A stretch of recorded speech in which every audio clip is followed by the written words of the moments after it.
Hi అందరికీ. ఈరోజు మనం పెద్ద సినిమా గురించి మాట్లాడుకుందాం. మామూలుగా సినిమా రిలీజ్ అయ్యి చాలా రోజులు అయిపోయింది. కాకపోతే నేను ఓటీటీలోనే సినిమా చూస్తాను అనమాట. పెద్ద సినిమాలు మాత్రమే చూస్తాను.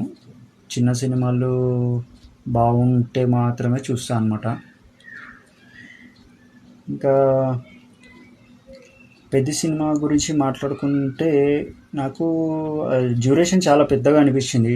3 hours సినిమా ఉన్నది. నాకు ప్రజెంటేషన్ ఇంకా బాగుంటే బాగుండేది అనిపించింది. యాజ్ యూజువల్గా రామ్ చరణ్ అయితే చాలా బాగా యాక్టింగ్ చేశాడు. డ్యాన్స్ కానీ ఫైట్స్ కానీ అవన్నీ మనం పేరు పెట్టడానికి ఏమీ లేదు చెప్పాలంటే. రామ్ చరణ్ది డ్యాన్స్ చాలా బాగా ఇష్టం నాకు. రామ్ చరణ్ది ప్లస్ అల్లు అర్జున్ కానీ ఇద్దరు చాలా బాగా యాక్టింగ్ చేస్తారు. ఇంకా డ్యాన్స్ కూడా చాలా బాగా చేస్తారు. అయితే ఇప్పుడు పెద్ద సినిమా గురించి మాట్లాడుకుంటే ఇది స్పోర్ట్స్ బ్యాక్డ్రాప్ కదా. స్టోరీ అయితే బాగున్నది, కానీ తీసే విధానమే నాకు నచ్చలేదు అనమాట. డైరెక్షన్ ఇంకా దాంట్లో మామూలుగా పరిచయం చేయాలి మనకి ఎట్లా ఉంటుందంటే స్టోరీ కొంచెం ఇంట్రెస్టింగ్గా చెప్పాలి. అంత ల్యాగ్ తీయాల్సిన అవసరం లేదు. అసలు 3 hours సినిమా చేయాల్సిన అవసరం ఏం లేదు. కానీ స్టోరీ అయితే నాకు కొంచెం కొత్తగానే అనిపించింది. బాగుంది సినిమా. హీరోయిన్ అయితే గ్లామర్ రోల్కే పెట్టుకున్నారు.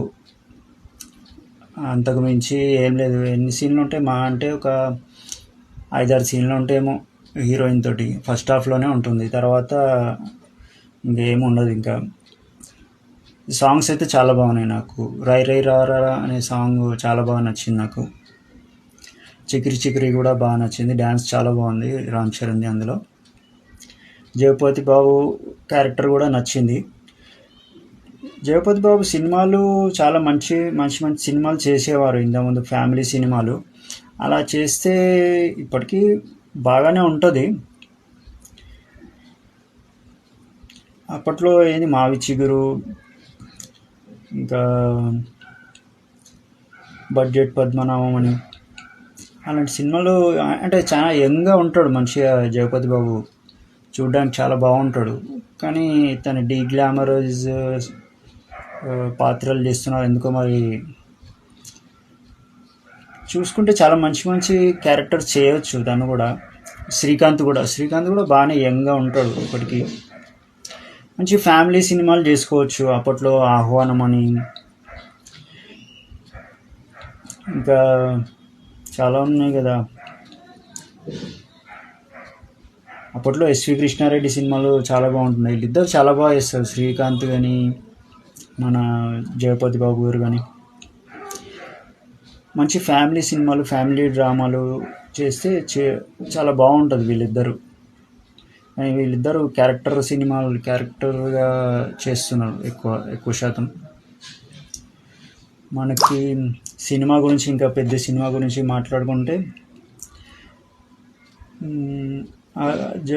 జగపతి బాబుదే నాకు మంచిగా అనిపించింది క్యారెక్టర్ కూడా. ఇంకా విలన్స్ వీళ్ళందరూ నాకు ఏంటంటే కొంచెం ఈ బాగా ల్యాగ్ అనిపించింది. ఇప్పుడు ఆ శివరాజ్ కుమార్ కానీ అవన్నీ వాళ్ళందరూ బాగానే చేశారు, ఎవరికి వాళ్ళు పాత్రలు బాగానే చేశారు. కానీ బాగా ల్యాగ్ అనిపించింది సినిమా, కొంచెం బోర్ కొట్టింది. కానీ అంత లాగాల్సిన అవసరం లేదు. సినిమాని 2 hours 2.5 hours మ్యాక్సిమం సరిపోతుంది. 2 hours 2.5 hours మస్తు అయిపోతుంది అనమాట. ఎక్కువసేపు మనం థియేటర్లో అలా కూర్చొని సినిమా చూడడం అంటే కొంచెం కష్టం అనిపిస్తుంది. మెయిన్గా సినిమా ఇంట్రెస్టింగ్గా ఉంటే బాగుంటుంది. సినిమా ఇంట్రెస్టింగ్గానే ఉన్నది, కాకపోతే వీళ్ళు ఆ సినిమా ఇప్పుడు ల్యాగ్ చేస్తూ ఉంటే సినిమా బోర్ కొడుతుంది అనమాట. ప్రతిదానికి దాన్ని లాగుతూ ఉంటే. ఇంకా సినిమాలో అన్నీ నచ్చాయి నాకైతే. సాంగ్స్, ఫైట్స్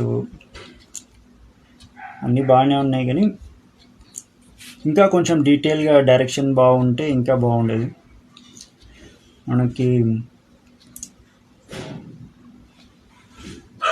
లా లాస్ట్లో లాస్ట్ వరకు చరణ్ ఎన్నో కష్టాలు పడి ఊరి కోసం ఒకటి గెలుచుకొని వస్తాడు. ఆ ఆశయంతో సినిమా మొత్తం నడుస్తుంది అనమాట. నాకు ఇంకోటి ఏంటంటే బాగా నచ్చింది ఇప్పుడు ఫస్ట్ ఏమో క్రికెట్ కోసం కష్టపడతాడు, క్రికెట్ ఆడతాడు అనమాట. తర్వాత వచ్చేసి కుస్తీ చేస్తాడు, తర్వాత మళ్ళీ రన్నింగ్. ఇలాగా ఏ సినిమాలో కనిపించలే, నాకు కొంచెం కొత్తగా అనిపించింది సినిమా. ఓవరాల్గా అయితే యావరేజ్ సినిమా చెప్పాలంటే. ఇంకా దాన్ని బాగా తీయొచ్చు, ప్రజెంటేషన్లోనే ఉంటుంది సినిమా, ప్రజెంటేషన్లోనే సినిమా అంతా. సినిమాని చూపించడంలో కానీ అంతా డైరెక్షన్లోనే ఉంటుంది చెప్పాలంటే. అది చేస్తే బాగుండేది. ఇంకా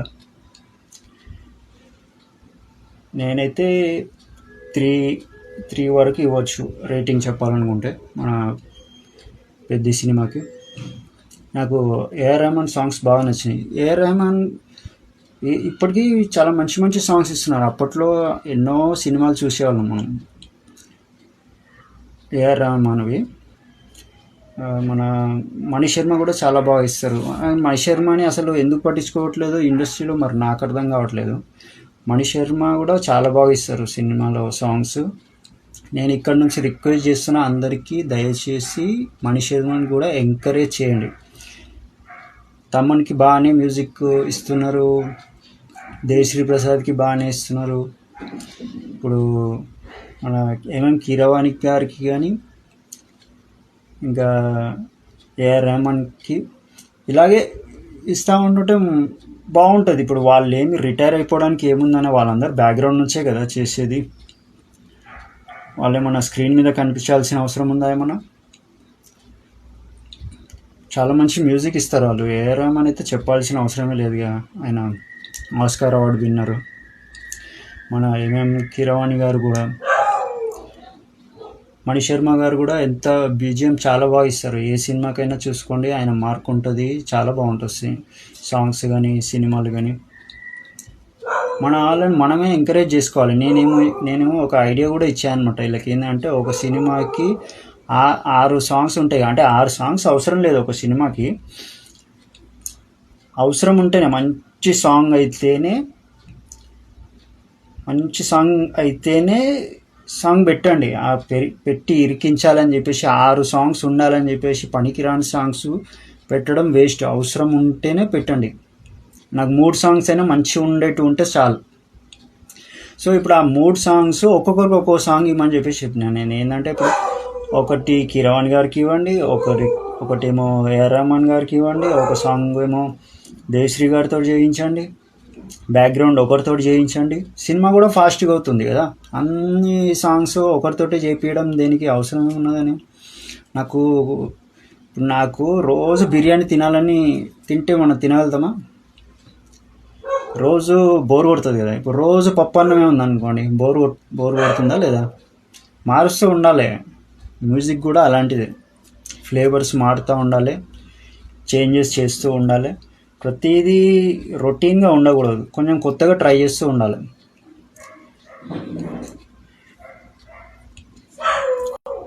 ఇంకా ఈ సినిమా రెమ్యూనరేషన్ గురించి కూడా మాట్లాడుకోవాలి. ఇప్పుడు సినిమాలో నేనేం చెప్పినా అంటే, మనం ఇప్పుడు ఫర్ ఎగ్జాంపుల్ సినిమా బిజినెస్ ఒక 100 కోట్లు చేసింది అనుకోండి. అంటే ఇప్పుడు పెద్ద సినిమా గురించి కాదు, ఇంతకుముందు సినిమా మనకి ఏం సినిమా చూసుకుంటాం మనం,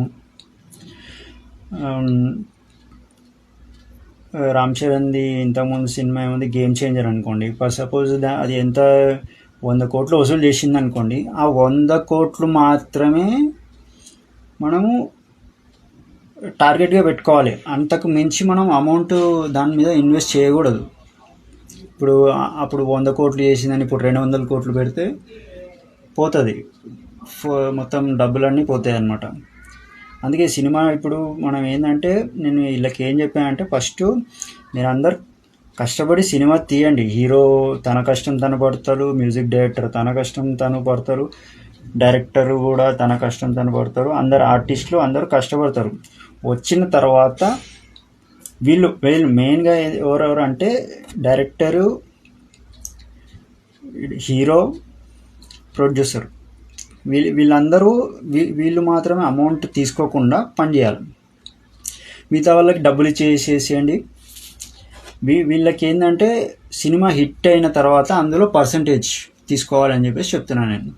ముందే మనం ఇప్పుడు 100 కోట్ల సినిమాకి 50 కోట్లు మనం హీరోకే ఇచ్చేస్తే ఇంకా సినిమా ఏడ బతుకుతుంది? ఇంకా సినిమా మీద ప్రేమ ఉన్న వాళ్ళు ఏం చేస్తారు, ఫస్ట్ కష్టపడి పని చేస్తారు. దాని తర్వాత వచ్చిన రిజల్ట్లో 100 కోట్ల దగ్గర ఒక్కోసారి సినిమాకి 500 కోట్లు కూడా రావచ్చు. సినిమా స్టామినా అది. సినిమా బాగుంటే ఎంత పెద్ద హిట్ అయినా అయిపోతుంది. కాకపోతే చెప్పలేం, కొన్ని సినిమాలు హిట్ అవుతాయి, కొన్ని సినిమాలు ఫట్ అవుతాయి. ఏది ఎందుకు హిట్ అవుతుందో కూడా మనం చెప్పలేం. ఎందుకంటే ఆడియన్స్ పల్స్ మనము తెలుసుకోవడం చాలా కష్టం. అందుకే దయచేసి first hero remuneration, director remuneration, ఇంకా ఇవన్నీ అనవసరమైన ఖర్చులు అవసరం లేదని నేను అంటున్నా. ఈ రెమ్యూనరేషన్కి సంబంధించి ఇవన్నీ పర్సంటేజ్ ప్రకారంగా వచ్చిన లాభాలు, అంటే ఇప్పుడు కంప్లీట్గా బిజినెస్ అయిపోయిన తర్వాత ఓటీటీలో కూడా అమౌంట్ వచ్చిన తర్వాత అప్పుడు మీరు తీసుకోండి. బిజినెస్ మొత్తం కంప్లీట్ అయిపోయిన తర్వాత థియేటర్ల నుంచి సినిమా తీసేసిన తర్వాత వరల్డ్ వైడ్గా అప్పుడు మీరు ఓటీటీలో కూడా బిజినెస్ వచ్చిన దాని ప్రకారంగా అమౌంట్ మీరు పంచుకోండి. ముందే అమౌంట్ రెమ్యూనరేషన్కి మీరు 50% దానికోసమే సినిమాకు పెడితే, రెమ్యూనరేషన్స్ కోసం పెడితే సినిమా లాస్ అయిపోతుంది. సినిమా బతకదు. సినిమాతోటే మీరందరూ బతుకుతున్నారు, హీరోలు కానీ ఇంకెవరైనా కానీ. మీరు ఆ సినిమాని చంపాలని అనుకుంటే ఎలాగా? మీరు రామ్ చరణ్ అన్నకి ఇదే చెప్తున్నాను నేను. దయచేసి మీరు పర్సంటేజ్ ప్రకారంగా తీసుకోండి సినిమాలకి. దయచేసి సినిమాని బ్రతికించండి. మీలాంటి పెద్ద హీరోలే సినిమాని బ్రతికించాలి. మేమందరం సినిమాకి అభిమానులం. మీరందరూ సినిమాని బ్రతికించడానికి చేయాలి. నేను ఇంకోటి ఏంటంటే, సినిమాకి ఇన్సూరెన్స్ లాంటిది పెడితే బాగుంటుందని నేను అనుకుంటున్నాను. ఇప్పుడు సినిమా అంటే హిట్ కావచ్చు, ఫట్ కావచ్చు, ముందే ఇన్సూరెన్స్ చేసుకున్నాం అనుకోండి, మనకి సినిమా పోయినా కూడా మనకి మినిమం లాభాలు వస్తాయి మనకి. సో అలాగైనా చేయండి. కనీసం సినిమాకి ఇన్సూరెన్స్ లాంటిది క్రియేట్ చేయండి అని కూడా చెప్పినా నేను ఎప్పుడో. సో అది చాలా ఇంపార్టెంట్. మీరు సినిమాకి ఇన్సూరెన్స్ది క్రియేట్ చేయండి దయచేసి. ప్రతి సినిమాకి ఇప్పుడు సినిమాలు మొత్తం ఎన్ని చూసుకుంటాం, 100 సినిమాలు ఇయర్లీ ఒక 100 సినిమాలు రిలీజ్ అవుతున్నాయి అంటే అందులో 90% అన్నీ ఫెయిలే ఉంటాయి. 95% అనుకోని అన్ని ఫెయిల్ సినిమాలే ఉంటాయి. ఓన్లీ 5% సినిమాలే హిట్ అవుతున్నాయి. సో ఇంకా మీరు అర్థం చేసుకోండి సినిమాకి ఇన్సూరెన్స్ అనేది ఎంత ఇంపార్టెంట్ అనేది. దయచేసి మీలాంటి వాళ్ళందరూ కొంచెం, మీరే ఇప్పుడు పెద్ద చెప్పాలంటే సినిమాకి. ఇప్పుడు అంతా ఓల్డ్ జనరేషన్ అందరూ ఓల్డ్ అయిపోయినారు. ఇప్పుడు న్యూ జనరేషన్ మొత్తం మీరే ఇప్పుడు సినిమా ఇండస్ట్రీని పెద్దలుగా దాన్ని ఒక మంచి మార్గంలో పెట్టాలి. మిమ్మల్ని చూసి అందరూ అనుసరిస్తారు. ఇప్పుడు రామ్ చరణ్ అన్నయ్య కానీ, అల్లు అర్జున్ అన్నయ్య కానీ, ప్రభాస్ అన్న కానీ, వీళ్ళందరూ రెమ్యూనరేషన్ పర్సంటేజ్ ప్రకారంగా సినిమా బిజినెస్ మొత్తం అయిన తర్వాత తీసుకోండి. దయచేసి అది ఒక్కటి చేసి సినిమా ఇండస్ట్రీని బ్రతికించండి. నేను అది కోరుకుంటున్నా. మీ నుంచి ఇదే రిక్వెస్ట్ చేస్తున్నా కూడా. ఇంకా సినిమాల గురించి నేను అప్పుడప్పుడు వీడియోస్ చేస్తూ ఉంటాను. ఇంపార్టెంట్ ఇష్యూ ఉంటే మాట్లాడతాను. మనం అందరం కలిసి చాలా ప్రాబ్లమ్స్ సాల్వ్ చేయాలి. సినిమాలో ఉన్న చాలా ఇష్యూస్ కూడా సాల్వ్ చేసుకోవాలి మనమే. నేను ఇంకోటి కొన్ని ఐడియాస్ కూడా ఏమని ఇచ్చానంటే, మనకి సినిమాలో ఇప్పుడు నైట్ షోస్ కూడా పెడదామని చెప్పేసి, ఇప్పుడు నైట్లో మామూలుగా మార్నింగ్ టు నైట్ వరకు 4 షోస్ ఉంటుండే కదా, 6 షోస్ అంటే కంటిన్యూగా 24 hours సినిమాస్ రిలీజ్ అయిన తర్వాత ఒక 2-3 days అయితే ఉంటుంది కదా, బజ్ ఉంటుంది. ఆ బజ్ అలాగా మనము ఒక 2-3 days కానీ వీలైతే 1 వీక్ మంచి టాక్ వస్తే 1 వీక్ వరకు కంటిన్యూస్గా 24 అవర్స్ 6 షోస్ కంటిన్యూగా సినిమా వేసుకోవాలని చెప్పేసి నేను చెప్పిన అనమాట. మనం యూజ్ చేసుకుంటే బాగానే ఉంటుంది కదా, మన టైంని యూజ్ చేసుకోవాలి. ఇప్పుడు ఫస్ట్ డే అనుకోండి, ఫస్ట్ డే ఖచ్చితంగా వచ్చి చూస్తారు, నైట్ అయినా చూస్తారు. నైట్ రాత్రి 12 గంటలకు షో పెట్టినా చూస్తారు, రాత్రి 3 గంటలకు షో పెట్టినా చూస్తారు. అలా మనం యూటిలైజ్ చేసుకోవాలి. మనకి ఏమంటారు,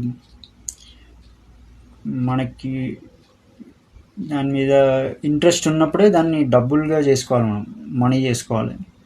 ఇప్పుడు ఫస్ట్ డే ఉన్నంత సెకండ్ డే ఉండదు, సెకండ్ డే ఉన్నంత థర్డ్ డే ఉండదు, 1 వీక్ తర్వాత అసలే ఉండదు. అందుకే ఫస్ట్ డేనే దాన్ని మనం యూటిలైజ్ చేసుకోవాలి, ఆ టైంని. అలా చాలా ఐడియాస్ ఉన్నాయి. ఇప్పుడు రాజమౌళి గారికి కూడా నేను ఒక ఐడియా ఏమని చెప్పినా అంటే, మన సినిమాని ఇప్పుడు వరల్డ్ వైడ్గా ఎక్కడెక్కడ థియేటర్స్ ఉంటే అక్కడక్కడ సినిమా రిలీజ్ చేయండి. వాళ్ళందరికీ నచ్చేటట్టు గ్లోబల్గా ఒక స్టోరీని క్రియేట్ చేసి, అలాంటి ఇప్పుడు హాలీవుడ్ వాళ్ళు అనుకోండి, హాలీవుడ్ వాళ్ళని మన సినిమాలో నటింపజేయండి, వాళ్ళకి ఫెమిలియర్గా ఉంటారు. సో అలాగనే థియేటర్లో సినిమా రిలీజ్ చేయిస్తే